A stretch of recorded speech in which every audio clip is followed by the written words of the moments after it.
Live from the Citrus County Speedway, we bring you day number 5, Championship Day coverage from the INEX Winter Nationals. Practice and qualifying underway for the Championship Day as we get you set up for a great day of racing from beautiful Inverness, Florida. As the drivers on racetrack prepare, we will get ready to go racing here. Tim Terry and Ashton Smythe along for the ride. And Ashton, we've seen some phenomenal racing here this week.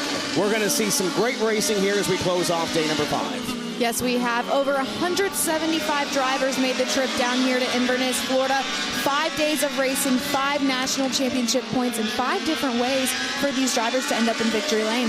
You mentioned national points. There are national points on the line. There is also a week-long championship, and there's a lot of drivers behind us getting ready to try and figure out where they stand, whether they have a shot or not at that national championship and also this week-long championship. Yes, for sure. It's kind of the kickoff to the season for the U.S. Legend Cars here. So all of these drivers want to have a strong showing for national points. We see drivers from all across North America, from Canada, from the United States. It's really a melting pot of the talent that we see all throughout local racetracks across North America with this U.S. Legend Cars program. Yeah, and that means the competition is stiff. You know, with the drivers being from all over, they're not used to racing against each other at other places besides these national events like here at Winter Nationals. And we've seen some great racing all 5 days, and we're looking forward to another great night tonight. Day number 5, it's Championship Day. We have some close championship battles throughout this field. We'll begin with the beginner points, and we've seen Riley Hutchins be really good. We've split the field into 2 divisions, an A division and a B division, to give these beginners some track time with the Bandoleros, and Riley's been pretty good all week long. Yeah, another one to watch is Rue Reeves. He's in second right now, right behind Riley, and he got his first win yesterday with Jackson Burnett in third for points right now. When you look at the beginner legend division, which we call the Chargers, it's been Matthew LaPrade, 4 races, 4 wins, moved up from the Bandolero, driver from New Smyrna Beach, Florida, has had this place figured out. But, you know, Elaine Christensen and Emma Britt, they have been close. With 5 days, they've been getting closer, especially at the end. We may see a sweep, but we also may see one of those names in behind take away a victory here today.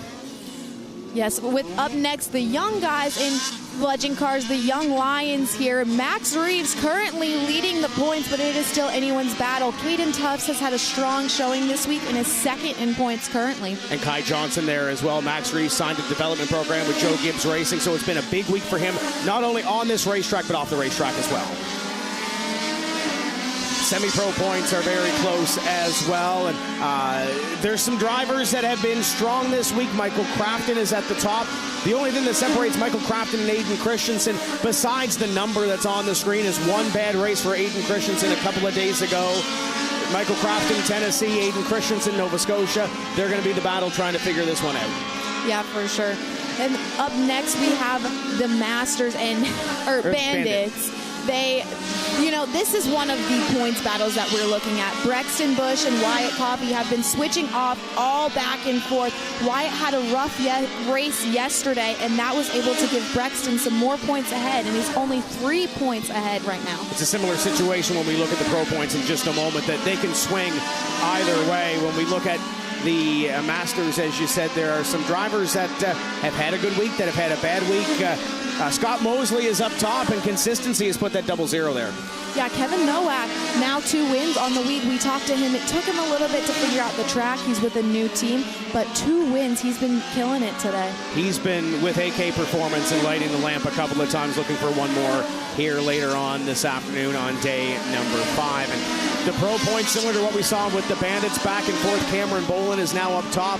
It was a 16-point swing yesterday between Cameron Bolin and Jake Bowman. Bowman looking to rebound today. We're going to hear from him in just a bit. They've got it figured out where they need to finish, where Cameron Bolin needs to finish. But at the end of the day, when we go through all of these points, Ashton, you kind of control your own destiny and what happens on the racetrack behind us. Yeah, East Coast versus West Coast with the pros. It's going to be anyone's battle. All of that is still up in the air with a championship on the line tonight. Absolutely. So we got some points battles to follow. We got some drivers. Here's the Outlaws and TJ Moon. It's been a clean sweep so far. On paper, it's 4 wins. He's had some competition in behind him getting close. Owen Zacharias put up a really big charge yesterday. Looked like Zacharias might have had something for the win, but TJ Moon pulled it out at the end. Yeah, Zacharias has finished second to TJ Moon every race this week. Not only are they battling for the championship here, they are also both running for national points. So getting that championship this early on in the season is crucial for both of them. Absolutely. As qualifying still ongoing behind us, this is the semi-pro division. We started this week with 39 semi-pros. We've had a couple move to Chargers and move to different divisions, but it's good to see this field here. We are going to have 2 semi-pro B-mains once again this afternoon to kick off our racing portion of this show. So there's still plenty of action for those that have been in B-mains all week long. This is their last opportunity to kind of step up and make an A-main. Yeah, so 20 make the feature from qualifying, and then we have 2 B-mains, and we pull 2 drivers from each of those. Each of those B-mains have about 10 drivers in them, and they only have 12 laps to make it up to the front. We've seen some crazy battles during those B-mains. We've seen talent from all over North America, and when you come to an event like this, you usually have some drivers that might not necessarily race with each other and might not be able to find the speed when they get here. So it's really good to see those drivers kind of make gains. Some of them still have a little more to make. Yeah, and some of their first time in a legend car for sure, and they're learning the track as well. You know, we've heard a lot about some changes in the car that drivers are trying to figure out how it affects their car on track. One last day to get it done. So we have a couple of close battles when it comes to these points. As we mentioned, the Bandit division, the younger drivers when it comes to Bandoleros are really close. We were able to catch up with those 2 championship contenders yesterday, Wyatt Coffey and Brexton Bush, and we'll see that in a moment. But they've had some really close races as well. We've seen some outlaw races as well. We're going to show some of the highlights here as to what we've seen for close racing this week. And there's those Bandit highlights. Obviously, the green car being Brexton Bush. That thing you can spot from a mile away. Wyatt Coffey to the inside. This is where Wyatt kind of picked Brexton's pocket on the last lap. Yeah, we talked to them, and the funny thing, they are best friends off the track as well, and they said it makes it battling on track that much better. The competition between those 2 is crazy. And the respect in between the 2 of them has been absolutely phenomenal. And we caught up with both of them yesterday. Let's begin with Wyatt Coffey, who started this week off strong, and he's looking for a championship, but he's got to come from behind. We're here with Wyatt Coffey, one of our In the Hunt championship drivers for the Bandit division. Now you've had 3 wins this week. How does that feel? Oh, it feels amazing. Just felt like we could have got the win today. Just got shuffled back on the outside, but overall, the car was good, and I just can't thank Mike enough.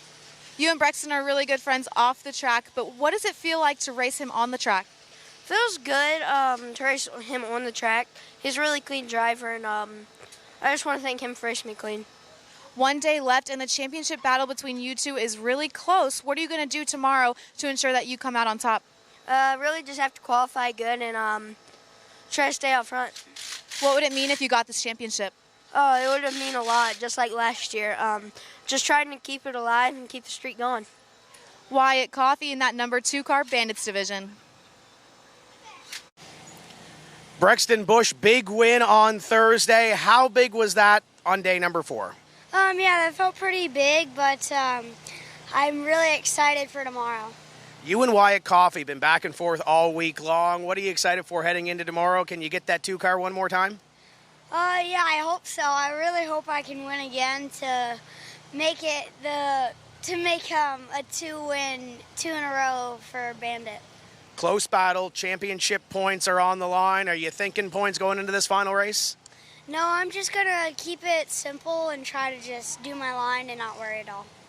Competition's been close in this division this week, hasn't it? Yeah, it's been really close. What would it mean to win this championship at the end of the week? My first year in Bandit here, that would be really cool to win.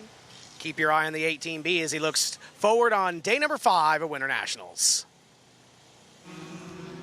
And talking with Brexton Bush after that interview, he was concerned yesterday, where did Wyatt Coffey go? How did he fall back? And just those kids, as you mentioned, are friends off the racetrack, and you can show in those 2 that they care about who's going to win this and care about the other one going in. Yeah, and like Brexton said, he didn't even know he was in the lead for the championship points. That's how close it was. Brexton getting one of his first wins yesterday, Wyatt Coffey dominating it earlier. But some of the older guys, the Outlaws, they've also had some crazy races this week. We mentioned earlier that TJ Moon is 4 for 4, but on paper, that's great. In highlights, he's been challenged throughout, and there's been a couple of close last lap passes, couple of close last lap challenges. We're going to see it one more time here. Owen Zacharias, a challenge throughout. TJ Moon continues to hold 4 for 4, but that kid in the 35 is sharp. Yeah, he said he changed his line finally on day 4 and figured out where to dial in that race car to get it fast. And he was devastated by the win by the last lap pass there by TJ Moon, but he said TJ deserves it. Chris East told me earlier in the week that we tell TJ Moon to go 70% because if we tell him to go 100%, he usually steps over that little boundary. Chris told me he's been telling his driver to go 70, 80%, and he ends up getting 100%. Speaking of highlights, the Pro Division has been a walking highlight reel every single day. This is the Jake Bowman, Cameron Bolin, back and forth. Landon Rapp's been a part of this battle as well. Joel Smith has won a race, and Jake Bowman comes out with this one over Cameron Bolin. Bolin ends up winning a race yesterday, but those two are your championship battle here. Yeah, 4 days, 4 different winners in the Pro Division. They're all within After a big win on Thursday, Cameron Bolin goes in with that shot at the championship. I know you don't like talking championship points, but let's talk about it. What would it mean to win this championship? Oh man, we've got the semi-pros, so pros kind of the nightcap, right? Just the volumization of hard work that everybody here at 860 puts in. I mean, we went through a lot of staff changes, having my grandpa step in and be my car chief for the week instead of him taking on a bandolero. So it's been a lot of adjustment, but we've done the best we can with it. And like I told you, get a little bit closer, and finally we knocked the door down. You get better at the end of the week as the week goes on. This is Thursday, picked up the win. We go into the last day. What are your expectations, especially with this field being so close? We just got to keep doing what we're doing, right? We know that we're better in cloudy conditions. Forecast shows we're going to be cloudy tomorrow, so get a little bit better than what we were today because, you know, we did get slack right there in the middle part, and that was a little bit of driver, a little bit of car, but we just got to keep the consistency going, and as long as we can do that, we'll be at the front. You got a big year coming up. How big would it be to start off this year with an exclamation point with this championship? Just puts everything on a higher pedestal, you know. CJ talked, me and him did, and probably in December, and he told me straight up, I need you in a race car more. And that was very true. You know, had a rough outing at Winter Heat and kind of got over some growing pains of myself, but getting back to our old ways is what we really want to do, and I think that's what we've tried to do this week.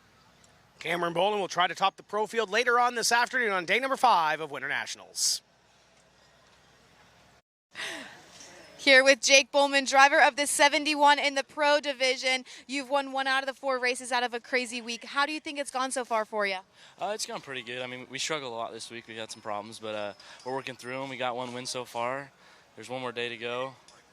We didn't do so good today, but that's just racing, you know. Things happen, things break. But we're going to go in tomorrow, fast car. You know, we're going to qualify a lot better than we'll try, or at least try to qualify a lot better than we did today, and just try to get the pole and just lead the whole race and not have to worry about getting moved or getting sent or moving people out of the way or just even messing with that. So we're just going to try to get the lead and take off from there.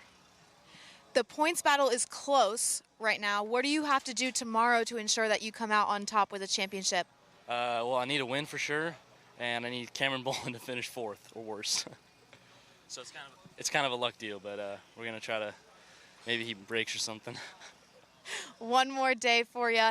Jake Bowman. Ashton, the biggest thing I take from that is Jake Bowman said, I got to win, and Cameron's got to finish 4th. So at the end of the day, Jake knows he controls his own destiny. He doesn't control what Cameron does. But it just goes to show this pro battle's been back and forth. I don't think you can even pick a winner of this one or pick a winner of the race. We might have 5 races with 5 different winners. Yeah, him and the Donnie St. Hours team were working late last night to make sure that car was good. We're going to see on your screen Brexton Bush rolling out for day 5 qualifying. He has been quick the last 2 days in qualifying. These qualifying sessions today combined with practice, so they are 6 laps instead of 3. So some of these drivers have an opportunity that maybe they get a little bit better as they get up to speed. Brexton Bush has sat on the front row the last couple of days. Wyatt Coffey hasn't been as good when it comes to the qualifying session, so this is going to be key for this championship chase when it comes to the Bandits. The weather has been different every day, and that's something we talked to both of these drivers about. Brexton said that he's thriving with this hot heat, whereas Wyatt Coffey is struggling a little bit more. So Brexton is able to get those good qualifying laps and start more towards the front of the pack.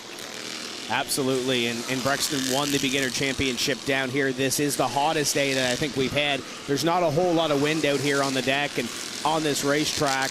We've seen it cooler. We had a little bit of rain here Monday night after the show, so it has changed. You see the 2-car on your screen. That is Wyatt Coffey as Wyatt gets ready in the infield along with his peers to come out and complete his qualifying and his practice effort. They've had, their 4 days of racing, 4 days of practice, couple of practice nights in before. So these drivers have had plenty of on-track time to get it done and dial in their race cars. But as you mentioned, it's hotter. It's the last day. I'm sure there are some nerves inside some of these race cars, so it's a different optic when it comes to championship day. For sure. Wyatt Coffey is seeing Brexton Bush qualify. He knows that he is only 3 points behind. That is such a close battle. If he's able to get a good qualifying lap here, that could be the difference between him winning the championship. And the biggest thing for Wyatt Coffey yesterday is he got stuck on the outside a couple of times. He went back to 5th or 6th and then kind of got into line and picked his way up, and then by the time he got to 2nd and got to an opportunity to battle with Brexton, a yellow flag would come out. Then he'd be on the outside. Then he'd fall back. So it's just the way that race went yesterday. That could be any driver as this group heads off the racetrack. It looks like they've completed their lap, and you can see that we stage our drivers in the infield, and you can see the side on our ticker. Brexton Bush has gone to P1. We'll see if he can continue to do so. It looks like Wyatt Coffey will be in one of those last drivers in the group. So we talked to a lot of these drivers this week, and they come from all across the country. Of course, Canada is well represented here as well, and there's some big teams represented. We talked to one of those smaller teams from Canada about what they expect for their first time down here, and that was Tanton Woolridge, driver of the 0W Semi-Pro. See what he had to say. We're here at Winter Nationals and here with the Prince Edward Island driver in the field, Tanton Woolridge. What does it mean to be representing Prince Edward Island at this event? Yeah, it's cool. I think there's only been 1 or 2 guys that have come down and do it, so we're trying to carry the momentum. I think kind of what Gary Dunning started on the island, and trying to represent PEI in a good way. First couple of days have gone well for you? Yeah, we're pretty happy. We had a 6th and a 9th out of 39 semi-pro cars, which we can't really complain too much about that, running the top 10 against some of the best in the world. And we know that we're capable of a little bit more. We're trying to struggle. We're racing against some of the biggest and best teams in the world, and I think right now they're kind of out budgeting us on motor a little bit. So we're trying to tune on it. We're trying to see what we can do, trying to work hard, pick up that final 10th in qualifying, and hunt towards a podium and a win at the end of the week. First time competing at this event as a driver. What do you think of this race, this racetrack, this whole event? Yeah, it's really cool. There's over 170 cars here, and you got all the big guys. You got the Joe Ryan 860, 77 Speed Shop, AK Performance, all the big camps. So we're kind of the small guys. We've had a little bit of help with Scott, but we rolled in here Saturday morning, and me and Dad went to work. We put our own setup in the car. It's a clip that I put on in my grandfather's shop whenever Dad was away on a work trip. We're trying to do it all on our own, do our own maintenance every night, and it's a struggle, but I think we've proved with a 6th place and a 9th place run that we can compete with them, and we're going to keep on working hard, try to represent all our sponsors that got us here. Cornwall Self-Storage, I think they're supposed to come here this week too. McKinnon Bros Service Center, Harrington Hilton. We're trying to represent them in the best way, and we're trying to dig and find that final 10 so we can be a little bit closer to the front at the end of the week.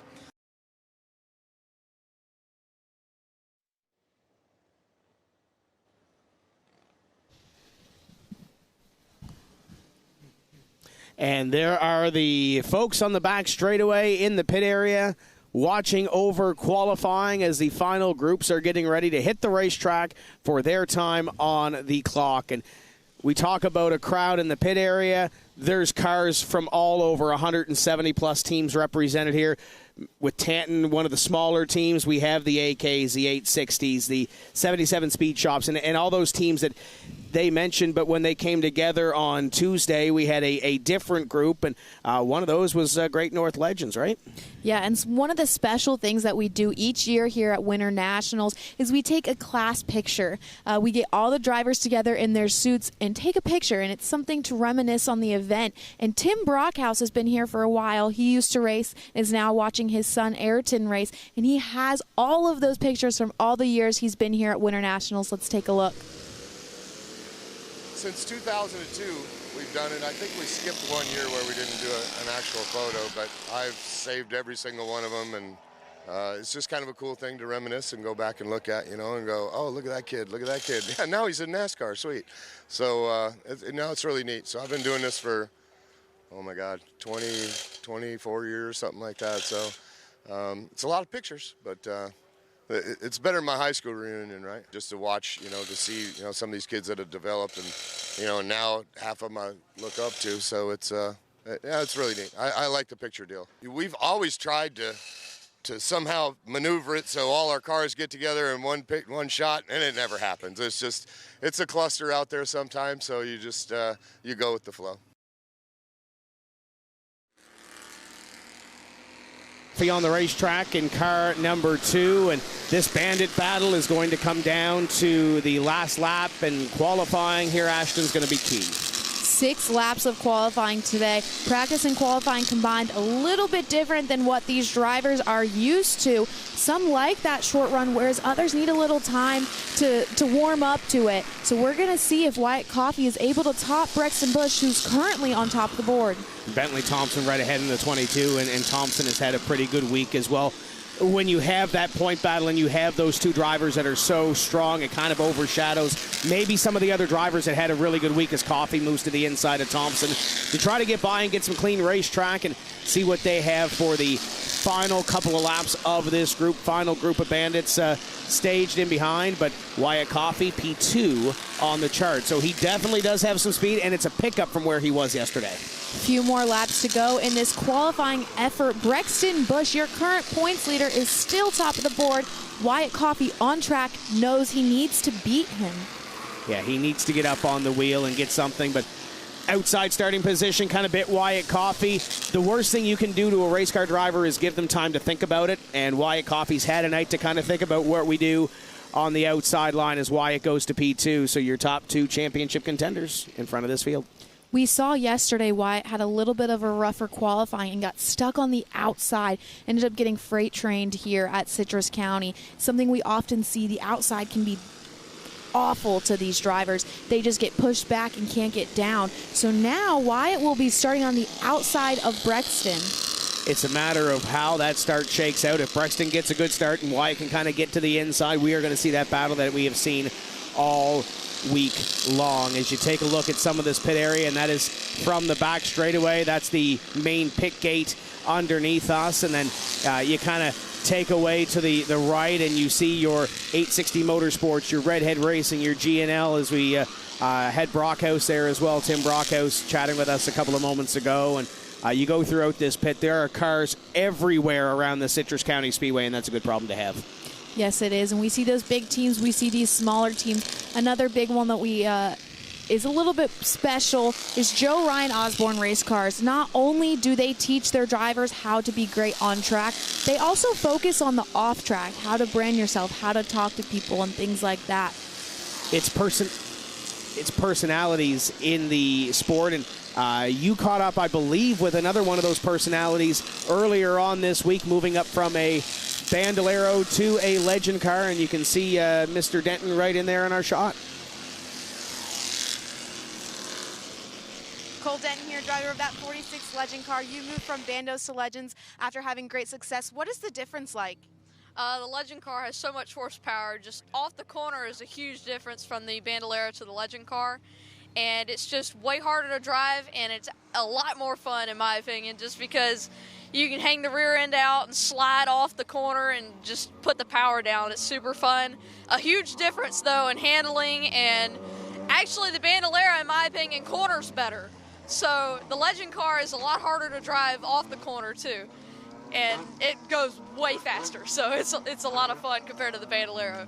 This is your first national event in a Legend car. What do you think so far of the different series, and what are you looking forward to this week? The Bandolera, there was a lot of competition, but the times were spread out a little more. I feel like there's so much competition in the Young Lions division, and honestly all the divisions in Legend cars. They're so close and equal that it's really anybody's race to win, because there's 10 cars that are within a tenth of a second. So it's a lot more competitive in my opinion, and it's really hard to maneuver around these cars at this track for sure.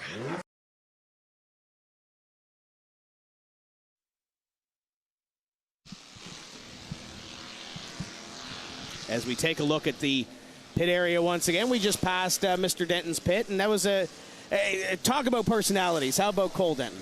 Oh, he is such a great kid. He really brands himself with those bright neon colors, and his car is not one to miss on track either. It had a great qualifying effort earlier on when they qualified, so we will see what they come up with. And alongside, is that what Lenny Baticki calls the dojo over there?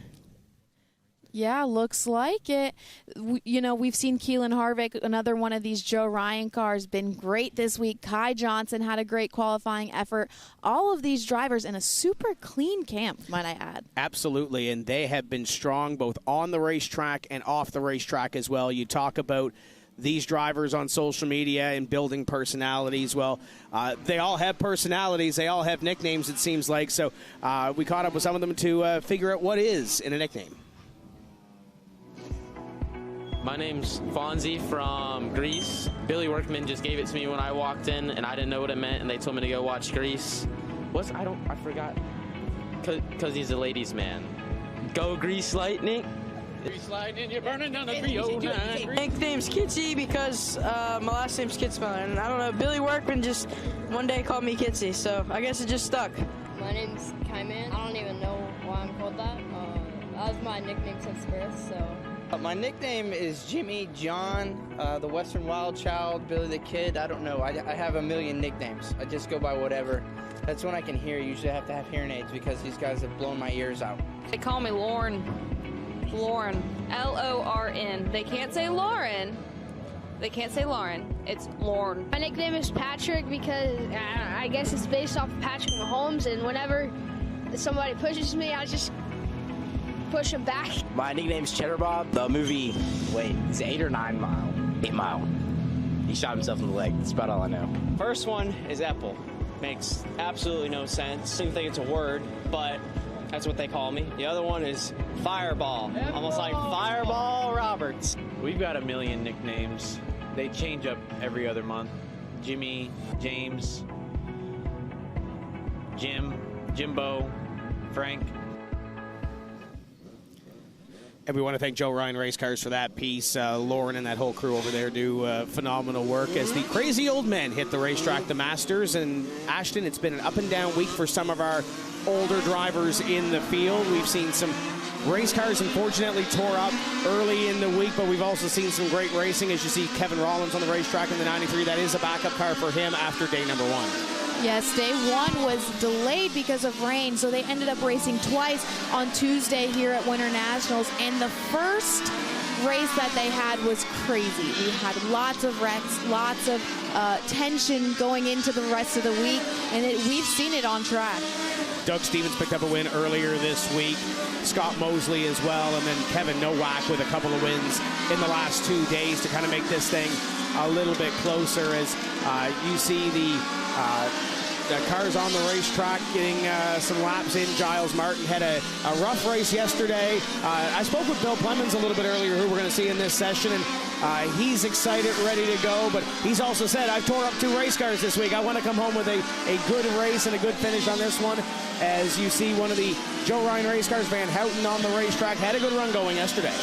Yeah, I talked to Kevin Nowak and his crew this morning, and he said the goal in this division is not necessarily to come home with the win, but avoid the wrecks. You know, we joke that these guys are the crazy old men, and they most certainly are. They show it on the track as well. These guys aren't afraid to tear up some stuff, so they want to come home with a clean race car at the end of each race.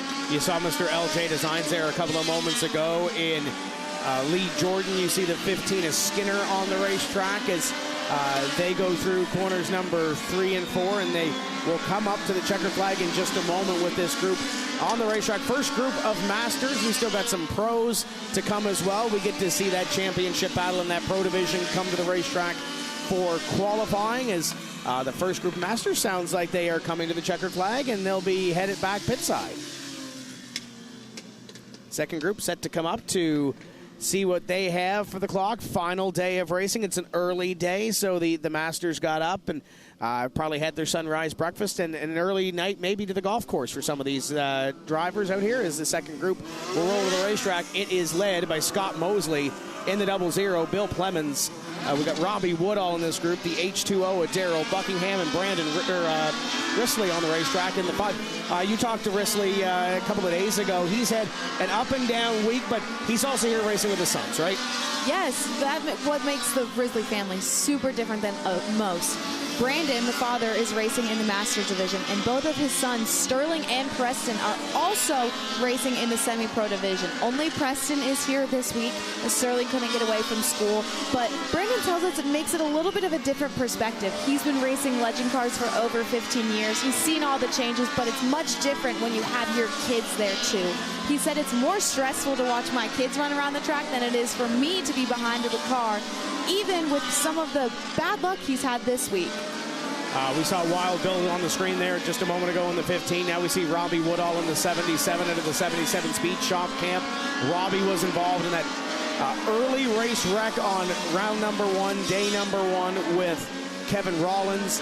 Good to see them get that car repaired and back out onto the racetrack. There is the driver from Calgary, Alberta, Canada, Darrell Buckingham. He's been having a consistent week. It's not consistently as close to the front of the field as Darrell has wanted, but good to see Bucky make the trip down. This is one of those events that you see people that you don't necessarily see the rest of the year, and it's good to see Darrell down here, and there is Mr. Risley on the racetrack on the screens. And that's what makes this event so special. You get competition unlike any other event. People come from all over. Not only is it a great week of racing, we're here in Florida. The weather's great. It's nice. It's February. Where most places it's cold, we're down here enjoying the sun. So people come from all over, and that makes the competition super stiff. And there's your point leader on the screen as Scott Mosley, 4 races, picked up a win earlier this week and looking to close it off up top, but he's going to have to hold off Kevin Nowak, and Nowak is in one of those situations where you go out and win, points fall the way they are, and you kind of control your own destiny from there. As the second group of Masters heads out, we got one more coming to the racetrack, and we talk about drivers that have different agendas, and they race in different divisions from all across. We caught up with a Bandolero driver from Newfoundland and Labrador that's making his final Bandolero appearance before moving to Legend Cars. Let's catch up with Cullen O'Connor. Eastbound International Speedway champion Cullen O'Connor is here with us. Year number 2 for you at Winter Nationals. What's the biggest thing you learned from last year to translate into this year? It was just the overall driving style. It's a lot different down here. You actually got to use the brake down here, which is new the first time, but we're back here again, and I feel like we have a pretty good shot compared to last year. Year to year, you won the championship at home. How big was that to win that in Newfoundland? It's a huge confidence boost, and it also, you know, all the late nights and everything are finally worth it, and it just feels great. You're carrying the province on your back, yourself and Noah Healy down here. What does it mean to have everybody at home watching? I know Patty Squires called me yesterday. He was some excited. It means a lot to represent my province, and it's hopefully I do them proud, but I'm going to try and represent them best I can. Top 10 finish yesterday. Great run on day number 1. What are the goals for the rest of the week? We qualified 7th, got 8th. That's pretty good for the first day. I'm going to keep going at it, try to gain some more time, maybe aim for a top 5 somewhere around there, but we'll keep pushing and see what comes out of it. After this week, there's a move possibly planned race car-wise? Yes, after this, I will be going into Legend Cars full-time. So what does it mean to finish off one of your last races in a bando down here in Florida? I mean, to finish off down here, there's really no other place you could finish it off at. It's one of the best events that INEX holds, in my opinion. And I had a bunch of fun down here last time, so might as well go with a bang. What does it mean to work with AK on this deal? I mean, AK Performance is just amazing. They've done so much for us in the past while, here and in Newfoundland. They've been amazing people. They set up the cars amazing, and I could not be here racing as good as I am without them.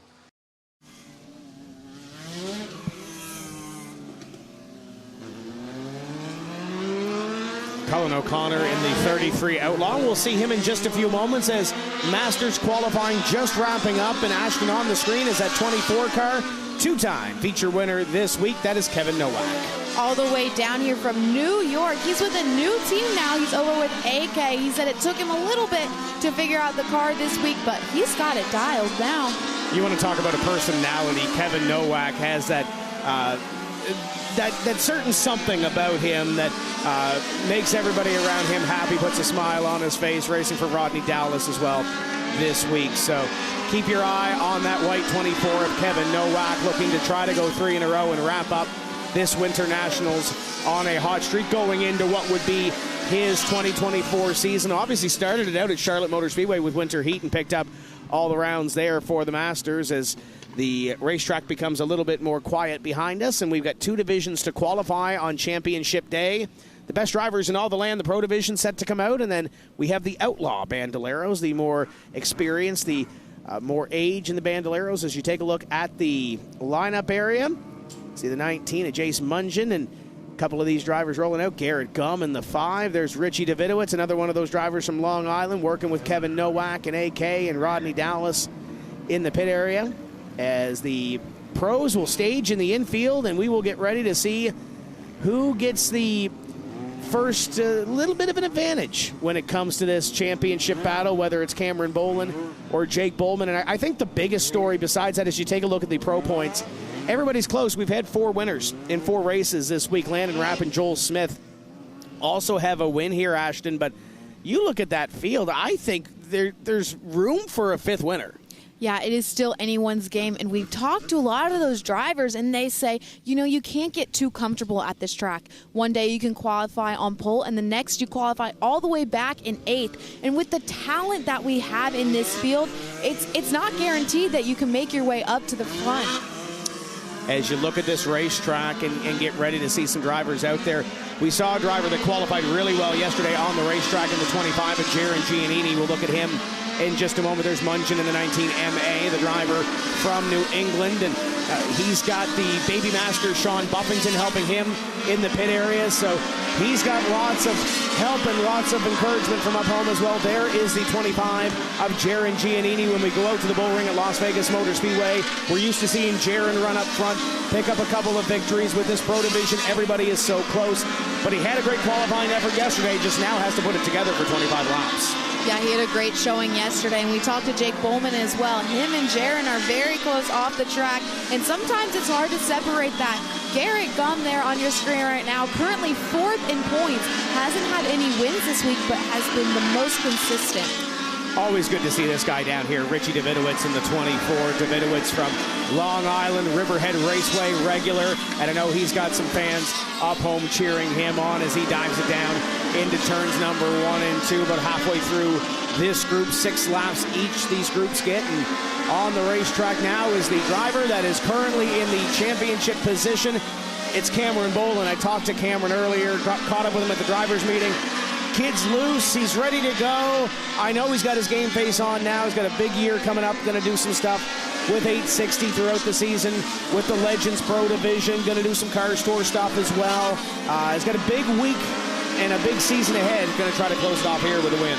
Him and his family and the 860 team as well are doing everything they can to ensure that he gets this win.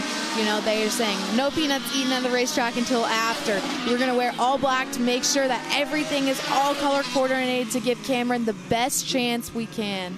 Garrett Gumm goes to the top of the board in the 5. Garrett's been quick all week long, the driver from Georgia. Then Cameron Boland is going to be in P2. But there's another group on the racetrack. Rolling out first is that 71 of Jake Bowman, the Donnie St. Hours prepared race car, as Jake rolls to the racetrack, as well as Joel Smith, Gage Gilby, and the 19 of TJ DeCare also on the racetrack for this group of pro qualifying. Jake Bowman, all the way from California, one win this week, had a little bit of a rough showing yesterday. Something broke in the car. Him and Donnie St. Hours were up late last night after they figured out what it was to fix it and make sure that they had a better run today. Joel Smith, another one who's been out working late. Him and his dad, Jake, are putting in hours on this race car, but it's proved off. You see the 25 on your screen at Gage Gilby. I talked to his father, Andrew, yesterday, and he said you may as well call this car the kitchen sink because they've thrown everything at it in the last couple of days. Still getting used to the new shock package and a couple of other things, but it's good to see Gage here from Enfield, Nova Scotia. First race in the Pro Division is here at Citrus County Speedway for him, and then a guy that we're familiar with down here in Florida, the 19, racing for MPM, TJ DeCare. Everyone was super happy to see TJ back in the garage here, but he hasn't exactly had the week he's looking for. Was super dominant a few years ago here in Legend Cars, has since moved on and decided to come back for one of his favorite events here at Winter Nationals. Jake Bowman in the 71. He's moved up to P5 on the time charts, and there's still one more group in behind us to qualify as well. So with Cameron Boland a little bit further up, I'm sure Jake wants a little bit more. Moves to P4 on that lap.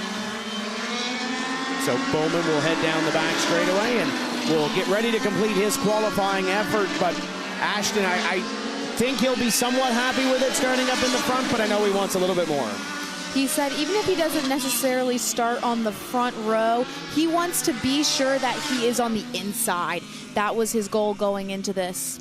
And right now they are third and fifth, Boland and Bowman. They're both on the inside, but we've got three more bullets in the chamber in behind us in Landon Rapp, Sean McIlerney, and Martin Goudzoulis in the 91, getting ready to hit the racetrack.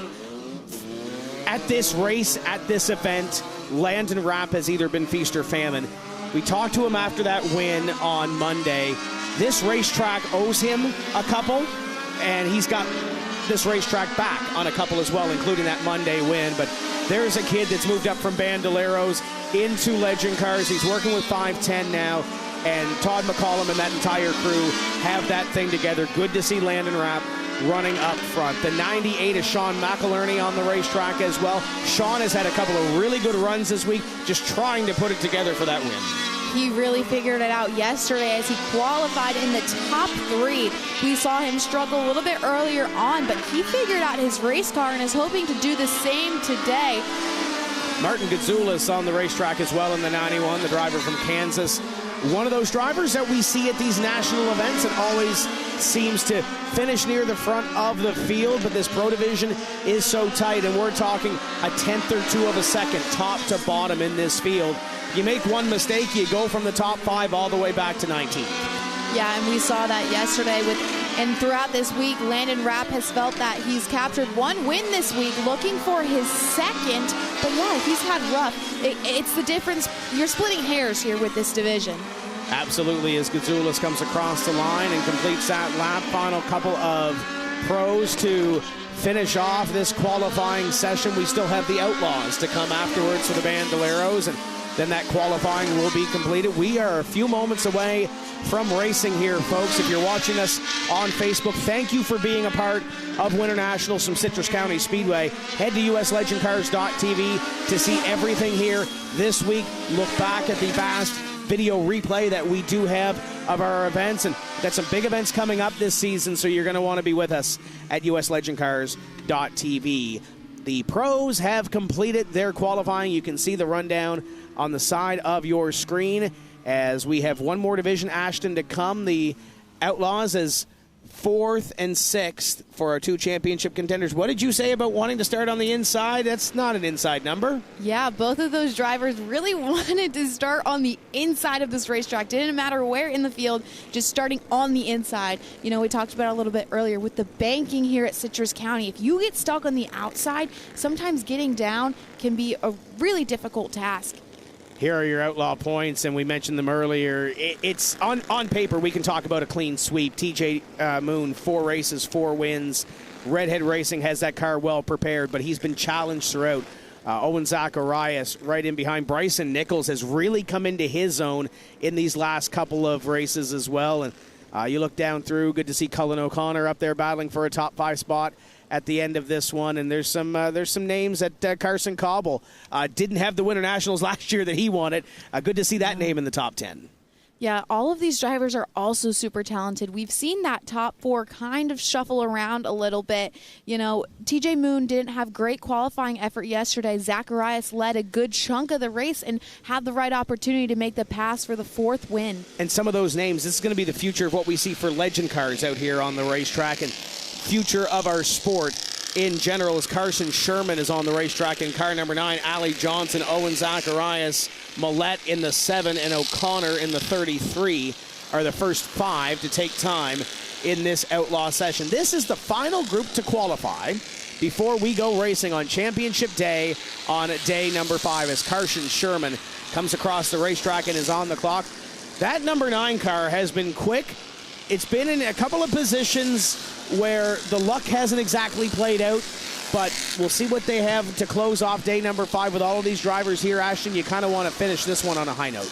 Yeah, you most certainly do. There's still a full day of racing ahead. This is just the start for them. They have that chance to get one more win. If you're not going for points, anything can happen tonight.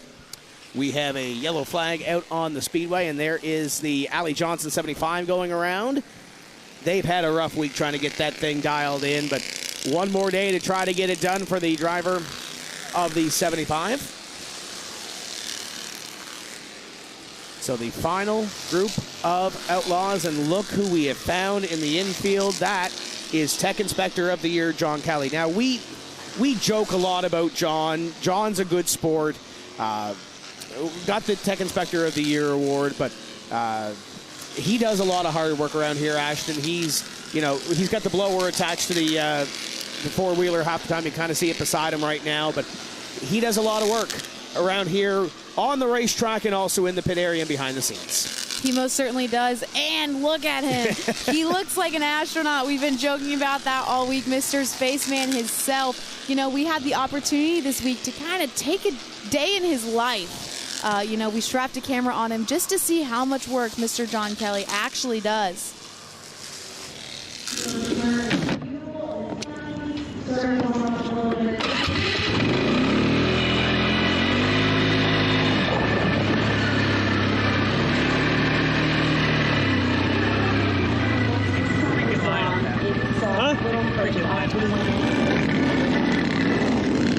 Dale, an updated semi-pro race.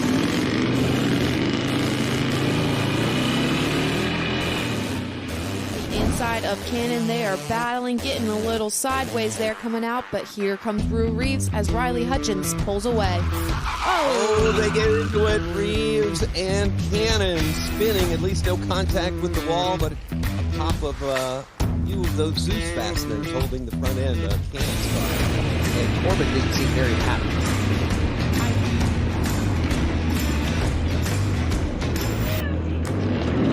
You okay?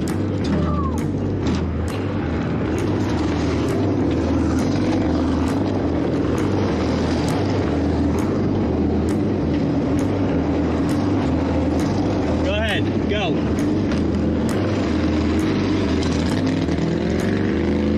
Nothing wrong with your car. Put your steering wheel on, drive away. So go to hot pit. Put your steering wheel on, go to hot pit.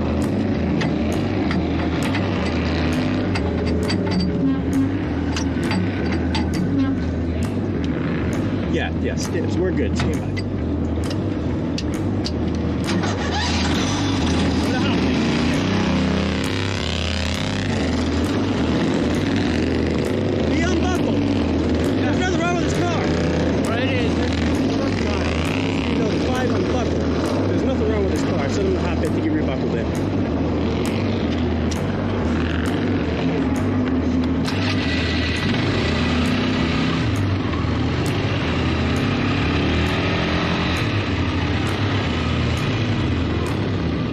Up towards third. He may have that spot, but the 5 saying, no, not just yet. Risley's got it and wants to keep it. LJ looking to the inside of Risley as they battle for that third place spot. Woodall right in behind in the 77. Little contact and around goes Risley, and I think he's going to have a friend over there in turn number 4. That is the 21 of Van Houten.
Zach Bryce going to get the rear bumper. Oh, trouble. Find out. Big trouble.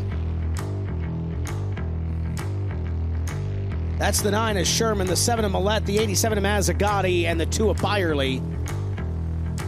Lenny caught that red streak out of the corner of my eye, and they were going at it around the 10th place position when that yellow flag flew, and that was a big hit in turn number 4. Okay?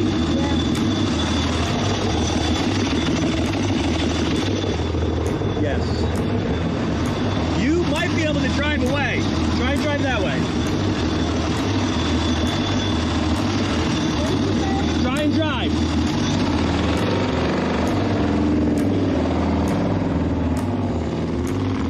On behalf of our entire production team at US Legend Cars TV, my name is Tim Terry, the voice of the East Coast International Pro Stock Tour. We will see you tomorrow at 12:30 when we say let's go racing on. Hi, Donnie. How bad is it? I know what you want. How bad is it? Well, that depends. Did you pick up the entire bar tab the other night? Oh, damn. Did you pick up the entire bar tab the other night? I did. $800 and something dollars. I heard that. So it's in good. Is it broke? No. Oh, it actually doesn't even have a scratch on it. Oh, thank He left his phone on a race car, and I had to go pick it up off the track. Wow. And I live in California, and all I can think about is there's no way I'm going to travel 30-some hours with no phone. I'm going to have to figure out by Friday. I have to figure. Listen, I lost mine in a cow pasture the other night. Did you find it? In a cow pasture? Yeah, I did, actually. Right by the cow trough. I don't remember talking to the cows, but apparently I did. In heels. So.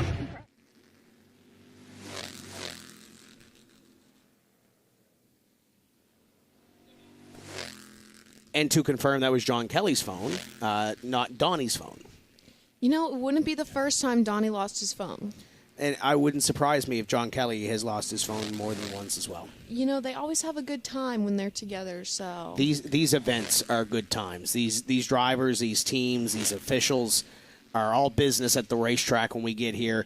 But there's always a story or two after, especially after a 5-day show. So we are getting ready to go racing momentarily. Final group of outlaws on the racetrack. TJ Moon is top of the board on the racetrack right now with Owen Zacharias, Lincoln Johnson, Carson Sherman, and Cullen O'Connor.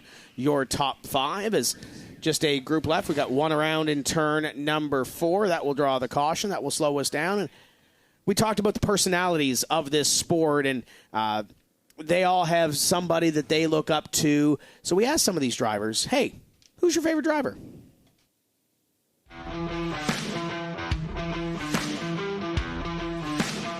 Oh, man. I liked Tony Stewart when he was running. I liked him, and I liked Alan Kowicki back in the day. Ryan Blaney. That's I'm actually kind of happy he won the championship. What I like about him, he's really humble. He's a guy that's not cocky, and he doesn't put himself out there like he is the best. Really humble.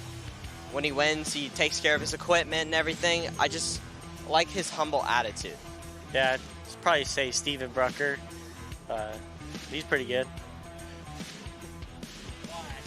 I don't know. He beats me sometimes, and I beat him back.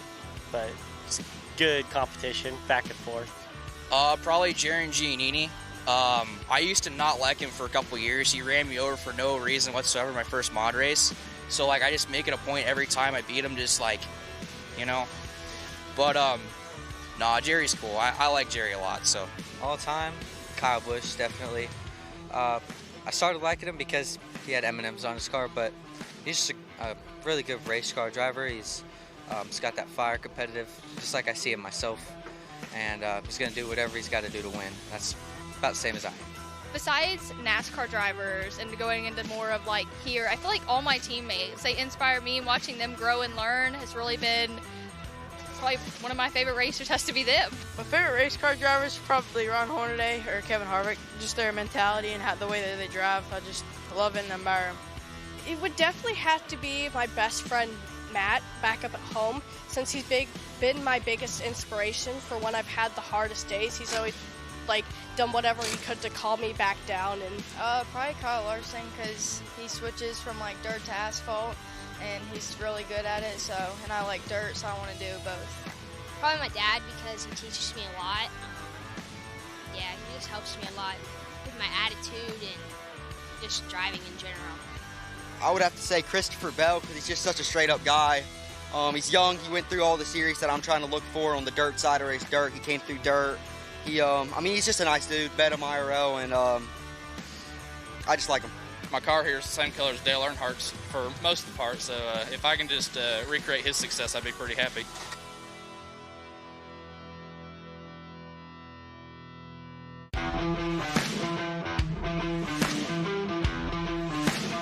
say the biggest hiccup is accidentally leaving some stuff back up at home and then realizing it already after we're down here.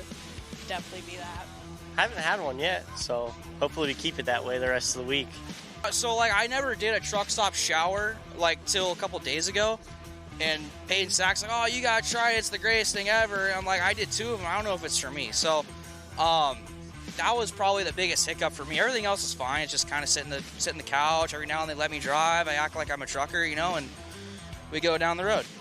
So my biggest hiccup has to be probably understanding my mentor, Rusty, who's been helping me, and trying to understand just the differences between the Bando and the Legend car has probably been the biggest hiccup. We're just trying to find a little bit more balance on the race car. Having a little bit of problem with the brakes. This is my first race with MPM, so just trying to get used to the way the car drives. It's a little more twitchy than what I'm used to driving, so just trying to get used to the race car so we can have a good Winter Nationals. The biggest hiccup of my trip's probably been forgetting swimming trunks. I had to borrow Billy Workman's swimming trunks, but that's about it. Hasn't been too bad so far. Forgot to pack toothpaste. Yeah, I had to use some of Candace's. Yeah, I had to go to the store and buy some. I forgot. Coming down here, I had 2 years ago, I had a flat on my new truck, my new SUV. It had a flat. I put fancy wheels and all on it, like I got on this Jeep over here, and it had a flat tire, and I was aggravated. I had to figure out how to. Couldn't get nobody to come out here to deal with it, so I just ruined the tire and the wheel and just drove it right up the road, and they fixed it. When all else fails, just drive it and tear it up. The only thing is we went to the pool today, and it was super cold. Super cold. Nothing's been too bad lately. Our only issue was in practice we got a little confused and me and my teammate bumped each other. So that's been our only hiccup so far. And if that's the rest of the trip, we'll be good with that. So.